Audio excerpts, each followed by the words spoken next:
குழந்தைங்களுக்கு சளி பிடிச்சிருந்தா இந்த மருந்தை ஃபாலோ பண்ணுங்கள், கண்டிப்பாக ரிசல்ட் கிடைக்கும். மழையும் வெயிலும் மாறி மாறி வரனால குழந்தைங்களுக்கு கிளைமேட் ஒத்துக்கிறாது, உடனே சளி பிடிச்சிரும். இந்த கை மருந்தை ட்ரை பண்ணி பாருங்கள், உண்மையாகவே ரிசல்ட் கிடைக்கும். ஹாய் ஃப்ரெண்ட்ஸ், வணக்கம். நான் உங்கள் கேரள தமிழச்சி. நம்ம வீடியோக்குள்ளே போகிறதுக்கு முன்னாடி நம்ம சேனல் இது வரைக்கும் புதுசாக பார்த்துட்டு சப்ஸ்கிரைப் பண்ணாதவங்க மறக்காமல் நம்மளோட சின்ன யூடியூப் சேனல் சப்ஸ்கிரைப் பண்ணி சப்போர்ட் பண்ணுங்கள். இங்கே வீடியோக்குள்ளே போகலாம். கை மருந்து பண்ணுறது ரொம்ப ஈஸி. ஒரு 5 சின்ன உள்ளி, 2 பல் பூண்டு, ஒரு 5 குருமிளகு எடுத்துக்கலாம். குழந்தைங்க மட்டும் இல்லைங்க, பெரியவங்களும் சளி பிடிச்சா சாப்பிட்லாம், உடம்புக்கு ரொம்ப நல்லது. இந்த உள்ளி 2 பல் பூண்டை சின்னதாக கட் பண்ணி எடுத்துக்கலாம். கை மருந்து 6 மாத குழந்தைங்கலேருந்து கொடுக்கலாம். குழந்தைங்களுக்கு சின்ன குழந்தைங்களா இருந்தாங்கன்னா கொஞ்சமாக கொடுத்தீங்கன்னா போதும். என்னோட குழந்தைக்கு சளி பிடிச்சிருந்தா நான் இந்த மருந்தை தான் ட்ரை பண்ணுவேன், கண்டிப்பாக அது சரியாகும். ரிசல்ட் கிடைக்கிறனால தான் நான் உங்கள் கூட ஷேர் பண்ணுறேன். இதே மாதிரி ட்ரை பண்ணி பாருங்கள். புளியும் பூண்டையும் நல்லா சின்னதாக கட் பண்ணி எடுத்தாச்சு. கட் பண்ணி வச்சுருந்ததை ஒரு பவுலில் மாற்றிக்கலாம்.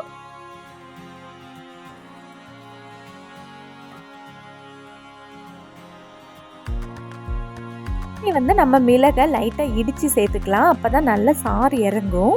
நீங்கள் கொஞ்சமாக ஒரு 2 நாளைக்கு 1 நாளைக்கு தகுந்த மாதிரி செய்கிறதா இருந்தால் உள்ளியும் பூண்டையும் கொஞ்சம் கம்மி பண்ணிக்கோங்க.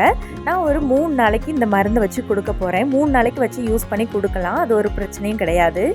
6 மாதம் 7 மாதம் குழந்தைங்களுக்குனா நீங்கள் 1/2 ஸ்பூன் இல்லாட்டி 1 ஸ்பூன் இந்த மருந்து கொடுத்தீங்கன்னா போதும். சின்ன உள்ளியும் பூண்டும் அதிகமாக சேர்த்துருக்கனால மிளகு ஒரு 5 தான் எடுத்திருக்கேன். அது அந்த அளவுக்கு எரிவு இருக்காது, அதனால இன்னும் ஒரு 5 எடுத்து இடித்து எடுத்துக்கிறேன். எந்த அளவுக்கு எடுத்துருக்கீங்களோ அதுக்கு தகுந்த மாதிரி குருமிளகு எடுத்துக்கோங்க. இது கூட நம்ம பனங்கற்கண்டு சேர்க்க போகிறோம். இதை நைட்டு செஞ்சுட்டு காலையில் கொடுங்க, அது கரெக்டாக இருக்கும். பனங்கற்கண்டு இந்த சின்ன உள்ளிலாம் நல்லா ஊறி சாறு நல்லா இறங்குனதுக்கப்புறம் தான் கொடுக்கணும். பனங்கற்கண்டு கொஞ்சம் அதிகமாக இருந்தாலும் ஒன்றும் பிரச்சனை இல்லை, நிறையாவே சேர்த்துக்கோங்க, அப்போ தான் நிறைய சாறு இறங்கும். நல்லா மிக்ஸ் பண்ணிவிட்டு நல்லா மூடி போட்டு மூடி வச்சுக்கலாம். குழந்தைங்களுக்கு மட்டும் இல்லை, பெரியவங்களுக்கும் சளி பிடிச்சா இந்த மருந்தை ட்ரை பண்ணி பாருங்கள். ஒரு நைட் ஃபுல்லாகவே நான் ஊற வைக்க போகிறேன். மூடி போட்டு ஃபுல்லாக க்ளோஸ் பண்ணி வச்சுக்கலாம். நான் காலையில் உங்களுக்கு காணிக்கிறேன்.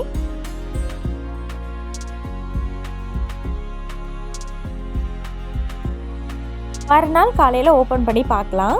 நல்லா சாறு இறங்கியிருக்கு பாருங்கள். குழந்தைங்களுக்கு மருந்து கொடுக்கறதுக்கு சங்கு வச்சுருப்போம்ல, அதில் நம்ம இந்த மருந்தை ஊற்றி குழந்தைங்களுக்கு கொடுக்கலாம். என்னோட குழந்தை 1 வயசாகி 1 மாதம் ஆயிடுச்சு, அதனால் இந்த சங்குக்கு 1/2 சங்கு 3/4 சங்கு நான் கொடுத்துருவேன்.